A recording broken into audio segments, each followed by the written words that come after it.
আসসালামু আলাইকুম, welcome back to cooking story by Monalisa. অনেক ব্যস্ততার কারণে এতদিন আমি নিয়মিত ভিডিও আপলোড করতে পারিনি, তবে চেষ্টা করব এখন থেকে নিয়মিত হওয়ার। আজকে আমি আপনাদের সাথে অনেক দিন পর একটা রেসিপি শেয়ার করছি। আজকে সুজি দিয়ে ভীষণ মজার একটা পিঠার রেসিপি শেয়ার করব। চলুন আর বেশি কথা না বাড়িয়ে মূল রেসিপিতে যাওয়া যাক। প্রথমে আমি পিঠার জন্য নিয়ে নিচ্ছি 1 কাপ সুজি। এখানে আমি কাঁচা সুজিটা ইউজ করছি। দিয়ে দিচ্ছি 5 চা চামচ ময়দা, 1/4 কাপ চিনি, দিয়ে দিচ্ছি 3 চা চামচের মতো গুঁড়ো দুধ, 1 চিমটির মতো লবণ।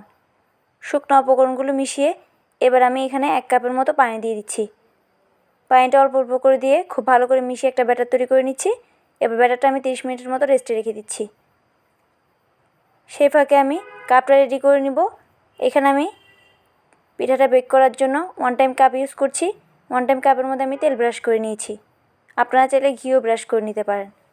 ব্যাটারটা ফুলে গেছে 30 মিনিট পর, তবে এখানে আমার পানির পরিমাণটা কম ছিল। আপনারা অবশ্যই এখানে আর 1/4 কাপ পানি অ্যাড করবেন, এতে করে আপনাদের পিঠাগুলো অনেক বেশি সফট হবে। এবার এখানে আমি একটা নর্মাল টেম্পারেচারে থাকা ডিম দিয়ে দিচ্ছি।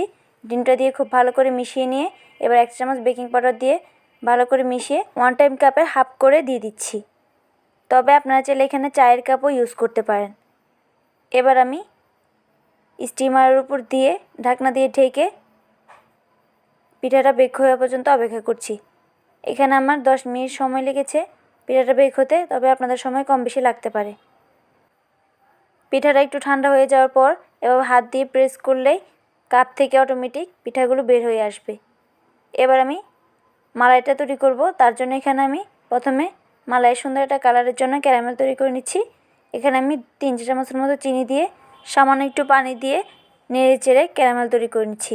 কিছুক্ষণ অপেক্ষা করার পর যখন ক্যারামেল হতে যাবে তখনই আমি এভাবে স্প্যাচুলার সাহায্যে নেড়ে দিচ্ছি।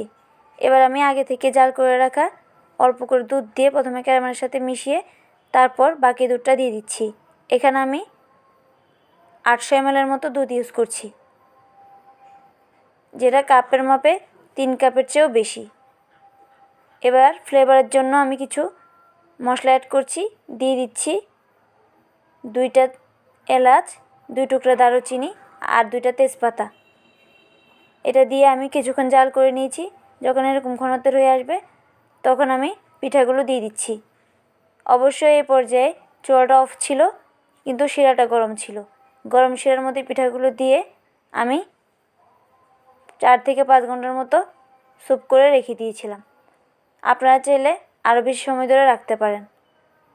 পিঠাগুলো হয়ে গেছে। এবার উপর থেকে আমি পছন্দ অনুযায়ী বাদাম কুচি দিয়ে পরিবেশন করে নিচ্ছি। আপনারা আপনাদের পছন্দ অনুযায়ী যে কোনো ড্রাই ফ্রুটস ইউজ করতে পারেন। আশা করি আজকের রেসিপিটি ভালো লেগেছে। রেসিপিটি কেমন লেগেছে কমেন্ট করে জানাতে ভুলবেন না। রেসিপি ভালো লেগে থাকলে প্লিজ একটি লাইক দিয়ে দিবেন এবং চ্যানেলটি সাবস্ক্রাইব করে পাশে থাকা বেল আইকনটি প্রেস করে দিবেন। আজকের মতো এখানেই বিদায় নিচ্ছি। দেখা হবে পরবর্তী কোনো রেসিপি নিয়ে। সেই পর্যন্ত সবাই ভালো থাকবেন। আল্লাহ হাফেজ।